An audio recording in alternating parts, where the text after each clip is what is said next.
เจ้าและส่งจะมาต่อมือเช้านี้เลยเนาะที่ได้เบาไปนิยามของความสุขหลายคนก็ให้เหตุผลมาต่างๆนานาล้วนแล้วแต่ดีหมดทุกคนแล้วก็ขอบมกขอบใจทางคอมเมนต์ของผู้นี้เนาะที่เพิ่นมาความสุขของค่อยคือการบ่มีพยาธิบ่เจ็บบ่ป่วยบ่มีหนี้สินพออยู่พอกินก็พอถูกต้องที่สุดเนาะแต่ว่าส่งจะให้สั้นกระทัดรัดกว่านั้นอีกเพื่อใดๆใจความที่มันแม่นยำคือความสุขเท่ากับหายใจโล่ง เป็นอย่างทุกคนจึงคิดว่าหายใจโล่งคือมีความสุขทุกคนลองคิดเบิ่งแหมถ้าว่าเฮามีเงินหลายเนาะหรือเฮานอนอยู่เรือนใหญ่ๆขี่รถหลังงามๆแต่เฮาไปโรงหมอทุกมื้อมีความสุขบ่อันนี้คือบ่เลยแม่นบ่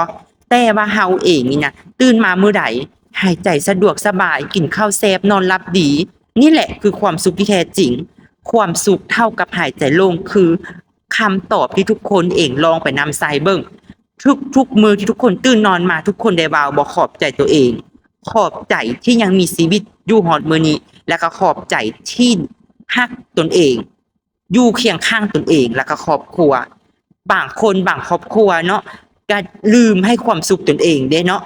มัวไปเฮ็ดแต่เวียกมัวแต่หาเงินมัวแต่เฮ็ดสิ่งอื่นๆจนลืมคำว่าสุขภาพและมื้อนี้ไผที่มีปัญหาใด ที่บ่สบายใจตนเองเนาะโดยเฉพาะแม่นสุขภาพเฮานี่แหละมื้อนี้เฮาบ่เจ็บบ่ป่วยบ่ได้แปลว่ามื้อหน้าเฮาสิบ่ป่วยฉะนั้นแล้วการเบิ่งแยงมื้อนี้สุขภาพเฮาจะดีในอนาคตอย่าลืมใส่ใจและพาตัวเองตรวจเช็กสุขภาพเด้อใครที่มีปัญหาใดแล้วอยากโอ้ลมสามารถถามได้ที่เบอร์หน้าเพจของสง9278 9588ปรึกษาฟรีนะทุกคนเนาะไผที่ว่า